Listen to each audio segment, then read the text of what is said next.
नमस्कार दोस्तों, आप लोगों का नोटबुक आईएएस में स्वागत है। मैं यश कुमार आज आप लोगों को एक बहुत महत्वपूर्ण सूचना जो कि भारत सरकार द्वारा जारी किया गया है उसी के संदर्भ में हम लोग डिटेल से बात करेंगे। यह है सूचना आपका 16वां वित्त आयोग। हमारे पूर्व के वीडियो में आप लोग जब देखेंगे 16वें वित्त आयोग के पहले जो भी वित्त आयोग का गठन किया गया है अभी तक 1 से लेकर 15 तक, वह हमारा पहले ही मैं पढ़ा चुका हूं। तो आइए हम लोग 16वें वित्त आयोग के बारे में देख लेते हैं।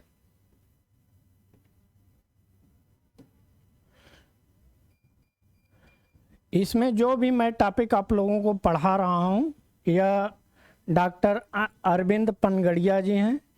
इनके बारे में भी हम लोग डिटेल में चर्चा करेंगे।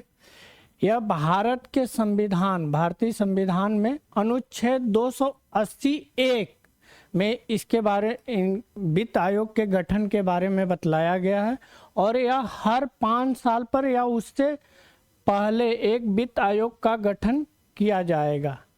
यह बहुत ही महत्वपूर्ण है। यह हर परीक्षाओं में यहाँ से क्वेश्चन और यहाँ से प्रश्न पूछ देता है। और इसका 16वां वित्त आयोग जो अभी भारत सरकार का जो गजट होता है, राजपत्र होता है, उसमें 31 दिसंबर को यह प्रकाशित हुआ। उसी के बाद सभी लोगों को यह पता चला कि 16वें वित्त आयोग का गठन कर दिया गया है। और यह गठन क्यों किया जाता है इसके बारे में भी आप संपूर्ण जानकारी जो है हमारे पिछले वीडियो में देखेंगे तो आपको पूरा वहाँ से मिल जाएगा।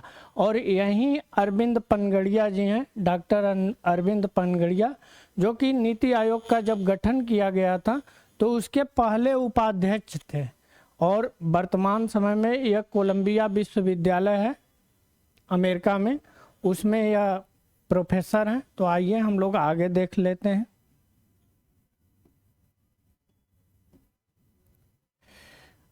यदि हम लोग संदर्भ में चर्चा करें तो इसमें एक अध्यक्ष और 4 सदस्य होते हैं। यह भी आप लोगों के लिए परीक्षा के अनुसार बहुत महत्वपूर्ण है। तो आइए हम लोग देख लेते हैं। पहले जो इसके सदस्य हैं न्यायमूर्ति RS चौहान, यह राजस्थान उच्चतम न्यायालय के पूर्व न्यायाधीश हैं। और दूसरे जो हैं आपकी हैं वह सुजाता डे हैं, वह कि आपकी कोलकाता विश्वविद्यालय की प्रोफेसर हैं। और तीसरे जो हैं वह डॉक्टर प्रोफेसर मनोज कुमार हैं, वह Atal Bihari Vajpayee school of policy के प्रोफेसर हैं और यह दिल्ली में स्थित है। और चौथे जो हैं आपके, जैसे कि मैं बतलाया, चौथे ऋषित्व रंजनम पांडे हैं, यह सचिव हैं। सबसे पहले आप लोग उनको याद कर लीजिएगा। आइए हम लोग चर्चा कर लेते हैं 16वां वित्त आयोग अपना रिपोर्ट कब सौंपेंगे। यह रिपोर्ट आपका 31 अक्टूबर 2025 को यह अपना रिपोर्ट सौंपेंगे। आप लोगों को जैसा मालूम है 15वें वित्त आयोग के जो अध्यक्ष थे, 15वें वित्त आयोग के जो अध्यक्ष थे वह आपके NK सिंह थे और इनका जो कार्यकाल था, इनके जो रिकमेंड किए थे उसका वह 1 अप्रैल 2020 से आपका 31 मार्च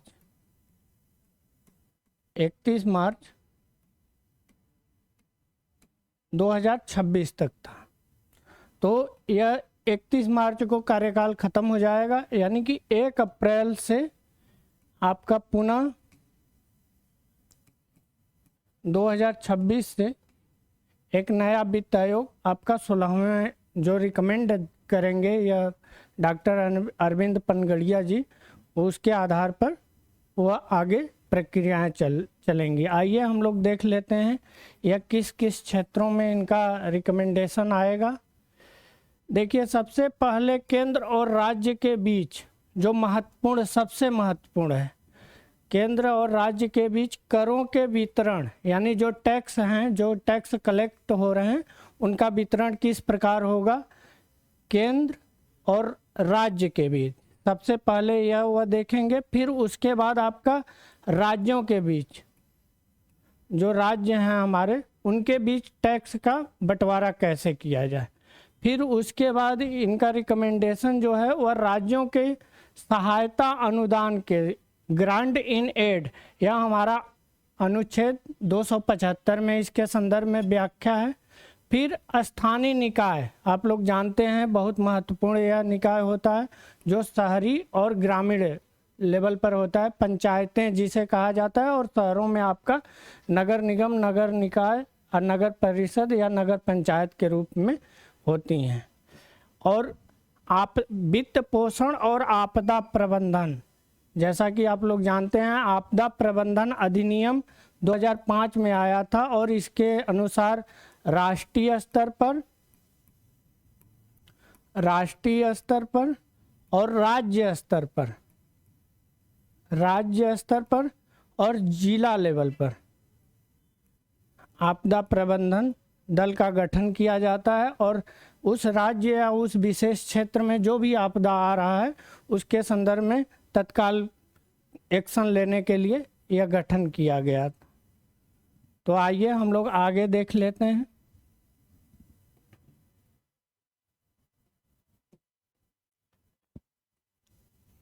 सोलहवें वित्त आयोग के सामने निम्नलिखित चुनौतियां, अब चुनौतियां क्या हैं इसके बारे में हम लोग चर्चा कर लेते हैं।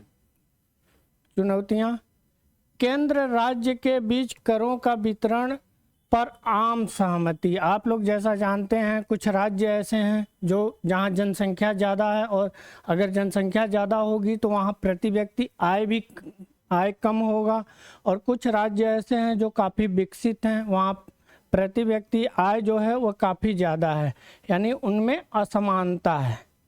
यदि मान लीजिए या आपका गोवा हो गया और या दक्षिण के राज्य केरल हो गए, तो या आपका यूपी, आपका बिहार हो गया, जो कि पर कैपिटा इनकम आप देखेंगे इधर डाउन हो रहा है, इधर के तरफ बढ़ता जा रहा है।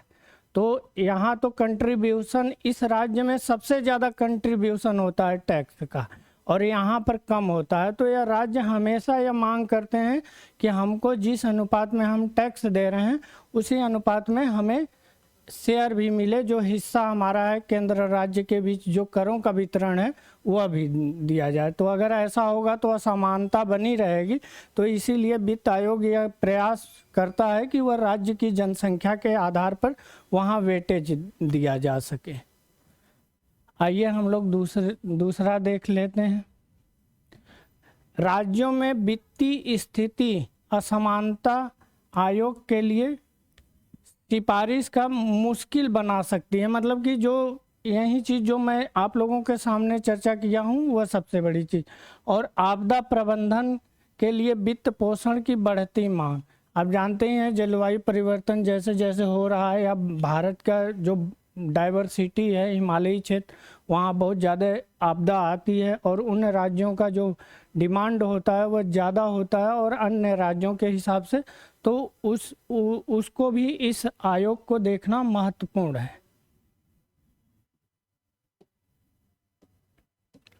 आइए हम लोग डॉक्टर अरविंद पंगड़िया जी के बारे में जान लेते हैं। इनका जन्म जो हुआ है वह आपका राजस्थान में हुआ है, और इनकी जो शिक्षा हुई है स्नातक और स्नातकोत्तर बीए और एमए यह आपका राजस्थान विश्वविद्यालय से हुआ है, और प्रिस्टन विश्वविद्यालय से अर्थशास्त्र में या पीएचडी डॉक्टरेट की उपाधि इन्होंने हासिल की है। और इनका कार्य क्षेत्र देख लिया जाए तो यह कोलंबिया विश्वविद्यालय जो न्यूयॉर्क में स्थित है यहाँ पर यह प्रोफेसर के रूप में कार्यरत हैं, और यह पहले उपाध्यक्ष थे नीति आयोग के। आप लोग जैसे जानते हैं नीति आयोग का जो स्थापना हुआ था वह 1 जनवरी 2015 को किया गया था, और यह नीति आयोग के 5 जनवरी 2015 से लेकर अगस्त 2017 तक यह उपाध्यक्ष थे। और उपाध्यक्ष आप लोग जानते हैं कैबिनेट स्तर के मंत्री के बराबर होते हैं। शेरपा या G20 के थे, सितंबर 2015 में आयोजित किया गया था।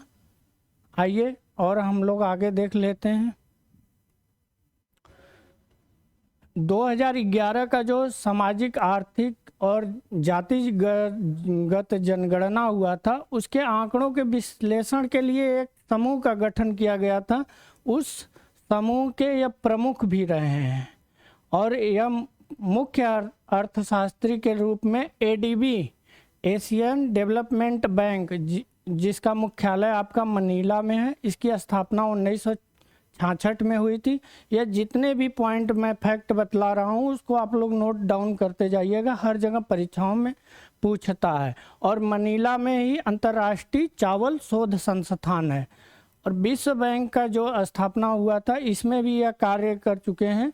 यह जुलाई 1944 में वाशिंगटन डीसी का यहाँ पर फुल फॉर्म है डिस्ट्रिक्ट ऑफ कोलंबिया। फिर इंटरनेशनल मॉनेटरी फंड IMF में भी यह काम किए हैं। वहाँ पर इसकी जो स्थापना हुई थी आपका जुलाई 1944 में थी। और Washington DC district of Columbia में ही इसका हेडक्वार्टर है। और आप लोगों को यहीं पर बतला दूं कि इन दोनों संस्थाओं का जो जन्म हुआ था यह 1944 में ब्रेटन वुड्स समझौता था, उसी के अंतर्गत किया गया था। और इसीलिए इन दोनों संस्थाओं को जुड़वा भी कहा जाता है, ब्रेटन वुड्स जुड़वा। अब हम लोग WTO में भी यह कार्य कर चुके हैं। और इस WTO वर्ल्ड ट्रेड ऑर्गेनाइजेशन, जो पहले आपका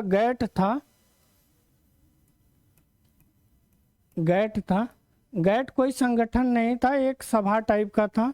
तो इसी के स्थान पर आपका WTO का 1 जनवरी 1995 को इसकी स्थापना हुई थी। यह भी PCS में कई बार पूछ दिया है। और इसका मुख्यालय जो है वह जनेवा, स्विट्जरलैंड में है।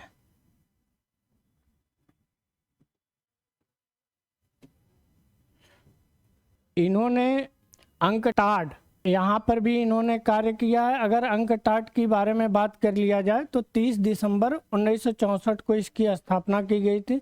और इसका मुख्यालय जो है जनेवा, स्विट्जरलैंड में है। आइए हम लोग प्रमुख पुरस्कार के बारे में देख लेते हैं। इनको पद्म भूषण मिला था 2012 में।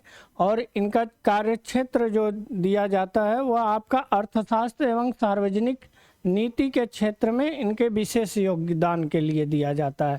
अगर इस पुरस्कार के बारे में देख लिया जाए तो यह आपका तीसरे नंबर का यह पुरस्कार है। पहले नंबर पर भारत रत्न आता है, दूसरे पर पद्म विभूषण आता है, फिर उसके बाद आपका आता है पद्म भूषण, फिर पद्म श्री। आप लोग इसको याद रखिएगा, कभी भी परीक्षाओं में हमेशा पूछ देता है। इनके लेख की बात की जाए तो इनकी लेख पहला जो है वह इंडिया द इमर्जिंग गिएंट, यह 2008 में आई थी। वाई ग्रोथ मैटर्स, यह इन्होंने जगदीश भगवती जो बहुत बड़े अर्थशास्त्री हैं उनके साथ मिलकर इन्होंने लिखा था। यह 2011 में यह पुस्तक आई थी।